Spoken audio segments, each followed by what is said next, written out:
Hello everyone, no matter where you are, glad to see you. Mark chapter 4. Mark chapter 4. And Jesus began to teach again by the sea. Which sea? Sea of Galilee. Where was he teaching? In Galilee. What does Galilee mean in Hebrew? The district. So way up north by the Sea of Galilee, the top of Judea, that's the area. That's where he began his ministry. So he began to teach again by the sea, and such a very great multitude gathered to him that he got into a boat by the sea and sat down. He actually had to leave the shore. Wherever Jesus went, people crowded in around him, trying to touch him, trying to get some power from him. Oftentimes this worked. We'll see a few instances of that in the scriptures later on. But he was so beset by people, he actually got into a boat and they pushed off a little bit from the shore so he could actually have a platform from which to teach. In verse 2, he was teaching them many things in parables. What's a parable? A parable is a method of teaching that the rabbis used and still use in the Jewish world, where they're using nature, usually, to impart wisdom.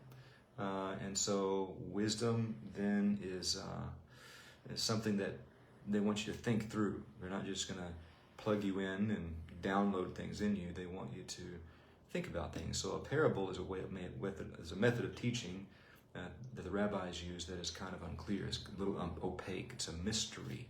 And so the teaching comes really without the answer. You really have to kind of wait for it. So he's teaching in parables, and he was saying them to them in this teaching like this. He said, listen to this.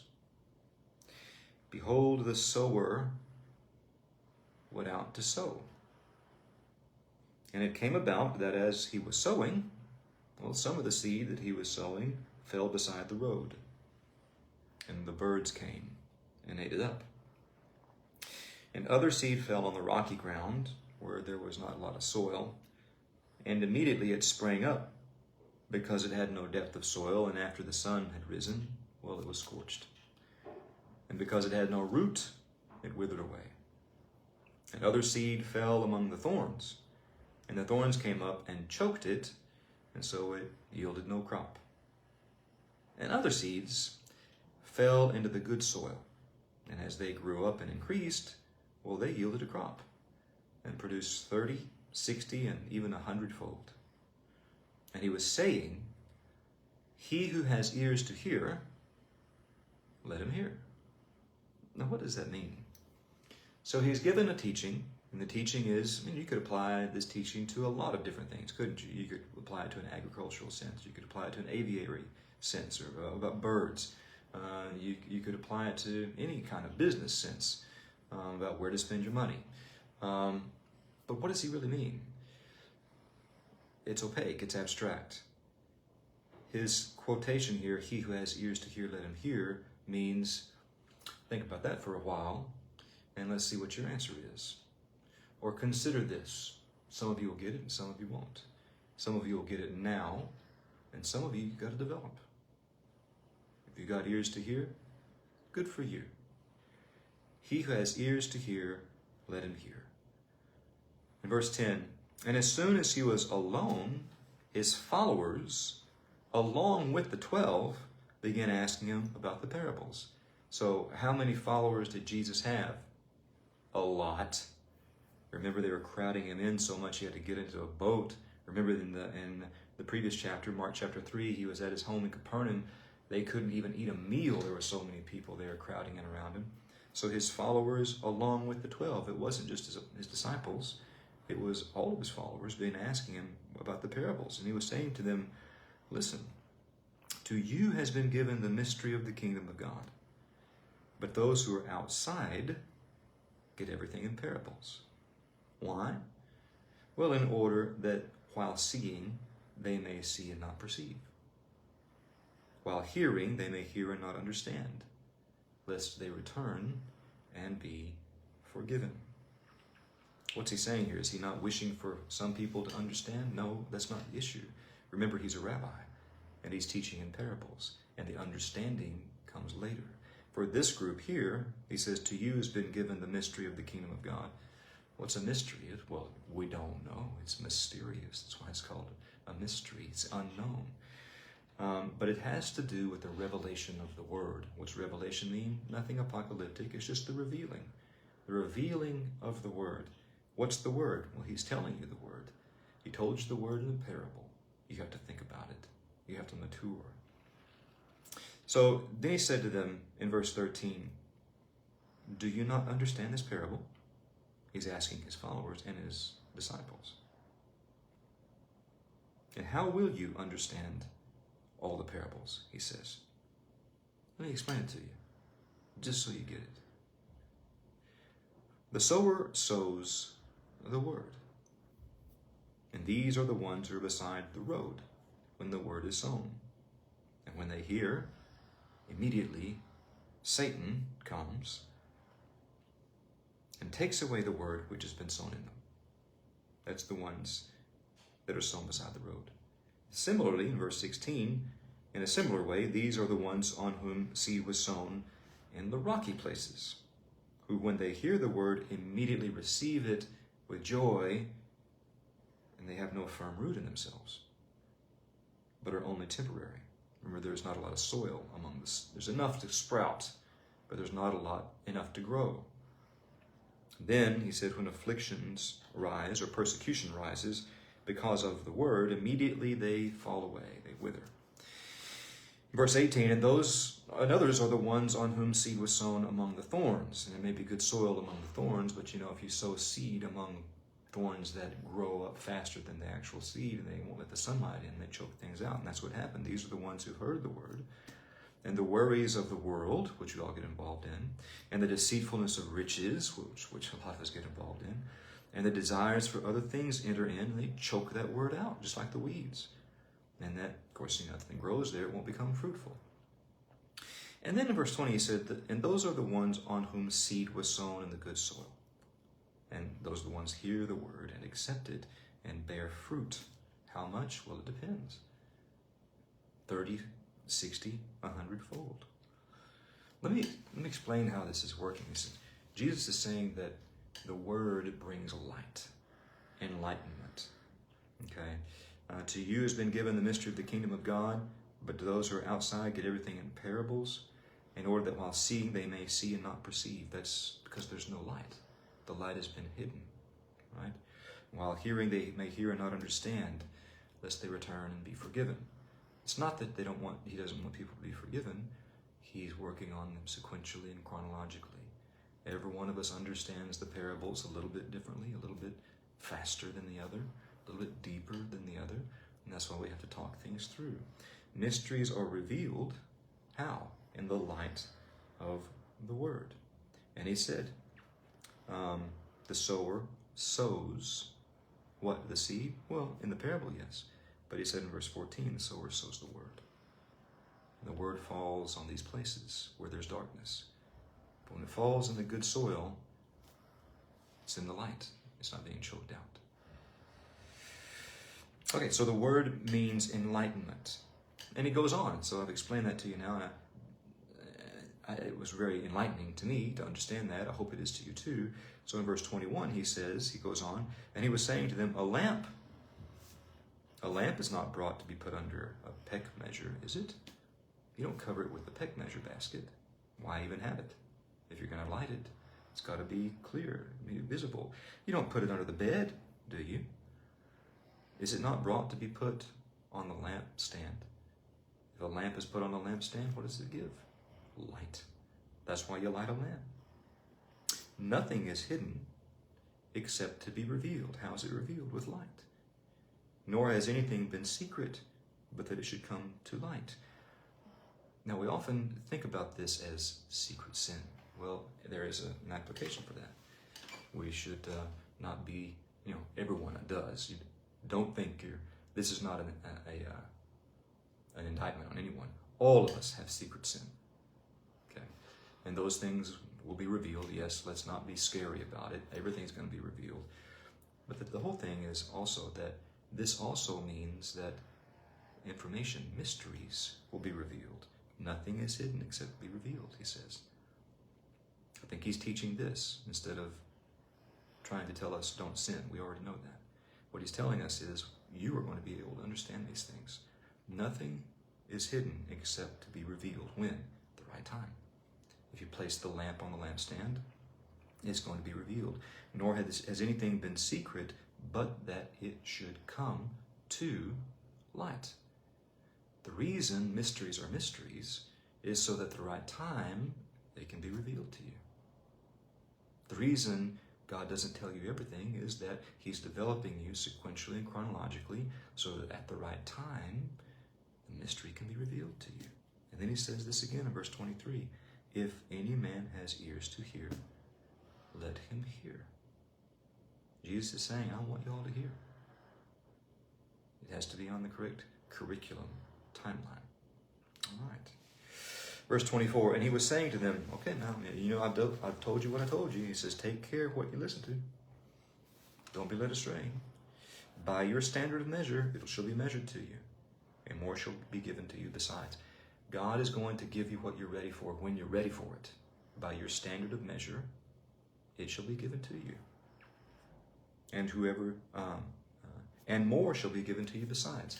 If you've ever trained anyone in anything, you know you can only give them so much, or the training is going to fail. If you overload someone physically, they're not going to be able to rebuild and strengthen. If you overload someone academically, they're going to fall behind. So what's he saying here? By your standard of measure, it shall be measured to you. We'll give you what you're ready for when you're ready for it. And more shall be given to you besides, in order to increase it.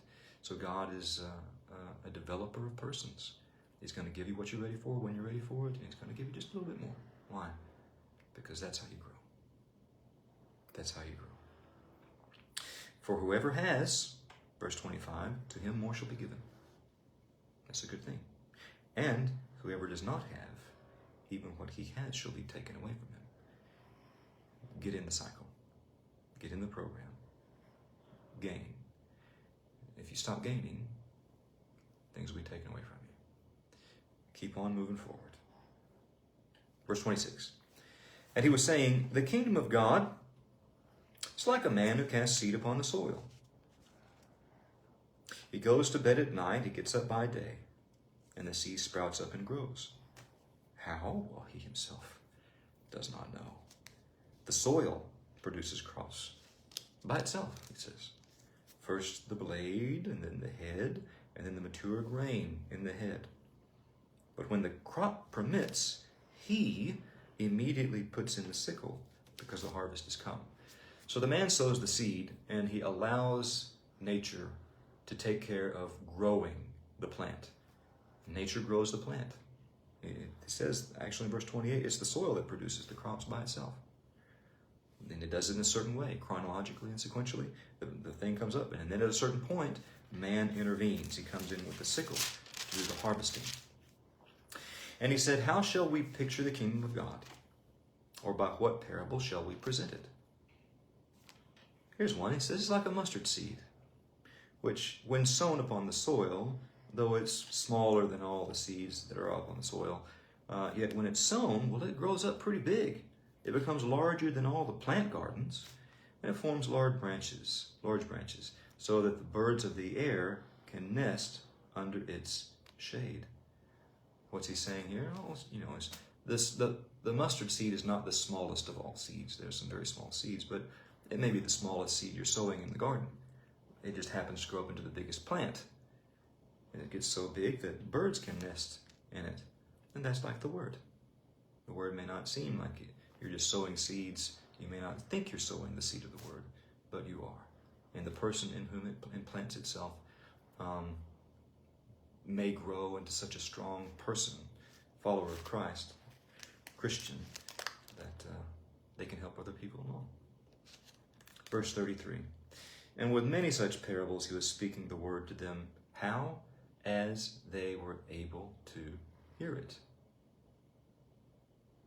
The mysteries are revealed according to your own ability to understand them, sequentially and chronologically.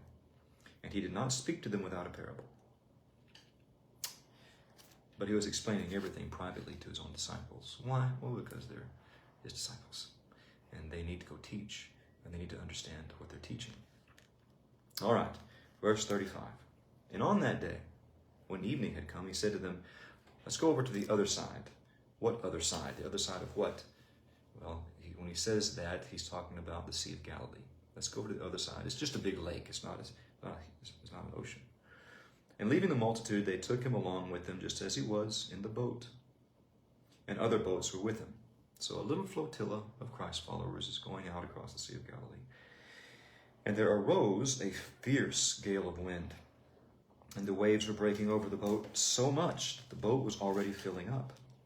And he himself was in the stern, that's the rear of the boat, aft, asleep on the cushion. And they woke him and said, Teacher, do you not care that we're perishing? The question is, in a lot of minds, how is Jesus sleeping through this storm? Well, let me tell you this. I was a Marine for 26 years, and I was on 2 ships and 2 typhoons at sea. And I can tell you this, the best thing for you to do during a storm is to crawl into your rack or your bed and allow the ship to rock you to sleep. And it puts you into a deep sleep, like being rocked, like rock-a-bye baby in the treetop, right? The wind is doing all the rocking, and the wind in the tree is swaying, and the boat will not stop until the storm is done, and you're just going to sleep. I can completely understand Jesus being asleep in the stern. They had to wake him up and say, oh, don't you care that we're about to die? Verse 39, and being aroused, he rebuked the wind and said to the sea, hush, be still. And the wind died down, and it became perfectly calm. And he said to them, why are you so timid? How is it that you have no faith? And they became very much afraid and said to one another, who then is this, that even the wind and the sea obey him? Let me introduce you to an idea that I've got. Jesus is telling them here about faith. Why? Where's the teaching on faith so far? Well, it hasn't been one. This is it. Oh, faith, what is that? Faith is the power of God. Let me introduce that to you. Belief and faith are not the same thing. Belief is the being in love with the concept of truth. If you break down the word belief in its 2 parts, etymologically speaking, there's be and the German word Liebe. This is how the word belief was created. Be is a state of being, be, and Liebe, which is German for love. So the word believe means be in love. Be in love with what? What you believe in? No, because you could be wrong. What you believe in may not be true.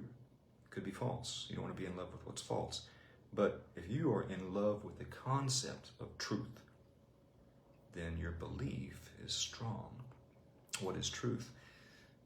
Aristotle said that truth is to say of what is, that it is, and to say of what is not, that it is not. Just be honest about it. This is a Bible. It is not a comic book. Both of those statements are true. Jesus is the anointed one of God. If you believe this, your belief becomes the conductor by which the power of God flows, faith. And we can talk about this another time if you want, but faith is, I believe, that power, because later on we're going to find that Jesus tells many people who we say Jesus healed, he actually says the opposite. Well, it's not the opposite. He doesn't confirm that he healed them. He says, your faith healed you. Your faith has made you well. How do you have faith? Except the belief. I think that's what Jesus is saying here. Why are you so timid? How is it that you have no power? In other words, you could have done this. You could have saved us or taken care of this storm on your own. Why is it that you are not calling out for the power of God? Interesting concept, isn't it? I believe it's one that's supported by the rest of the Bible. We'll talk about it later. First, well, that's it. Mark chapter 4. Hope you enjoyed it. See you later.